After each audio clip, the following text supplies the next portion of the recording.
Hey hi all follow எல்லாம் subscribe பண்ணிட்டு இருக்க நல்லவங்களே அண்ட் பிக் பாஸ் ரசிகர்களே. ஓகே, நம்ம வினோத்தோட தலைவர் பொசிஷன்ல சூப்பரா எல்லாமே நடந்துட்டு இருக்கு. ஆன் டைம் கொடுக்கறதும் சரி, அவங்கவுங்க வேலை செய்யலனா ஓடி போய் அவங்கள்ட்ட வந்து வேலை செய்ய வைக்கிறதும் சரி, மைக் போடாதவங்க தூங்குறவங்க எல்லாமே சூப்பரா பார்த்துட்டு இருக்காரு. ரொம்பவும் கண்ட்ரோல்டா இருக்காரு. ஆனா அதையுமே வந்து பிடிச்சவங்க சப்போர்ட் பண்ணிட்டு இருக்காங்க. ஒன்னு ரெண்டு இருக்குது பாத்தீங்களா, தருதலைங்க பிடிக்காதுங்களா, அதுங்களாம் வந்து வேணே வந்து பொறாமையில அதுல முதல்ல இருந்தே எஃப்ஜே அந்த கேட்டகரியில என்னதான் சப்போர்ட் பண்ணா பயங்கர பொறாம. நான் வந்து 1 மந்த் முன்னாடில இருந்து வீடியோஸ்ல சொல்லிட்டு இருக்கேன், எஃப்ஜேக்கு பயங்கர வந்து பொறாம இருக்கு வினோத் மேலன்னு.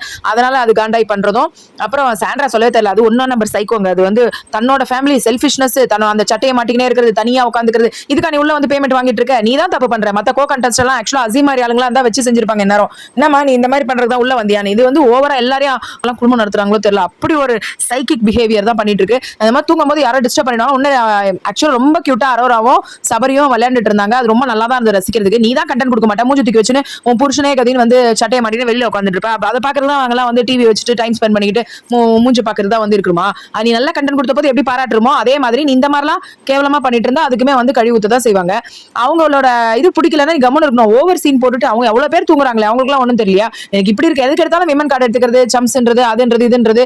அப்போ என்ன சொல்றதுன்னே தெரியல. அவ்வளவு மேனிபுலேட்டிவ்ங்க. அவங்க வந்து அவ்வளவு பவ்யமா சாரி கேட்டாங்க, வெளில வந்து படுத்துக்கிச்சு உள்ள போக மாட்டேன். அதுக்கப்புறம் என்னாச்சு தெரியல, அடுத்த ராத்திரி வரைக்கும் அப்படிதான் சீன் போட்டு இருந்தது. அப்புறமா வந்து தலை இன்னைக்கு வந்து இதுல லிவிங் ஏரியால அதை அட்ரஸ் பண்ணாரு. இனிமே யாரும் எதுவும் வந்து லைட் ஆஃப் பண்ணதுக்கு அப்புறம் அவங்க வேணா வெளியில போய் இதனால விளையாண்டுக்கோ படிங்க கானா பாக்ஸ் அது இதுன்னு கலக்கிட்டாரு. ஆக்சுவலா வினோத் ரொம்ப நல்லா இருந்தது. நல்லவங்க எல்லாரும் சப்போர்ட் பண்றாங்க. பார்வதியே கூட நல்லா சப்போர்ட்டிவா தான் இருக்கு. ஓகேவா, அதுவே வந்து ஒரு நெகட்டிவ் ஃபேம் தான், அது நெகட்டிவ் டைப் ஆஃப் பெசிமிஸ்ட் தான். ஆனா அதுவே கூட சப்போர்ட் பண்ணி தான் இருக்கு. ஆனா அந்த சாண்ட்ரா இருக்கு பாருங்க, அது பண்ற தொல்லை தாங்க முடியல.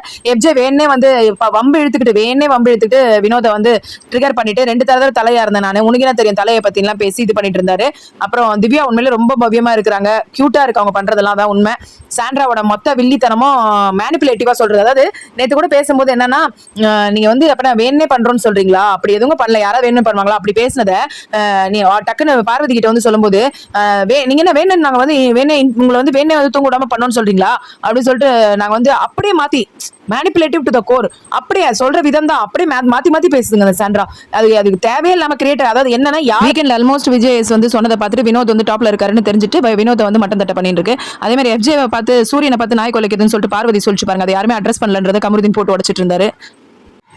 Parvati dressing sense worst to the core. இப்போ நடந்துட்டு இருக்க டாஸ்க்ல வந்து ஸ்டிக்கர் ஒட்டணும் அப்படின்னு சொல்லிட்டு, அதாவது ஸ்டிக் நோட்ஸ் இருக்கும், அது ஒட்டணும். உடனே வந்து சொல்றாங்க அமித் கிட்ட, நானும் யாரையும் என்ன டச் பண்ணவே விட மாட்டேன், இந்த ராஜாராணி டாஸ்க்ல உள்ள யார் ஃப்ரிஸ் பண்ணணும்னா நான் கமருதீன் தான் போய் ஃப்ரிஸ் பண்ண சொன்னேன். உன்னை பார்த்து அப்படியா இருக்குது, ஆர்த்தடெக்ஸ்ன்ற வளர்ந்த விதம்ன்ற உன் ட்ரெஸ்ஸை பாரு, ஒரு நேஷனல் டிவில போட்டுக்கிற மாதிரி என்னை போட்டுட்டு இருக்க, நீ எல்லாம் என்ன வந்து எக்ஸாம்பிள் செட் பண்ற, எப்படா சான்ஸ் கிடைக்கும்ன்ற மாதிரி வழிஞ்சுன்னு இருக்குது கமருதீனோட. அது திருந்தவே இல்லை. மறக்காம சர்ப்ரைஸ் பண்ணுங்க. தேங்க்யூ.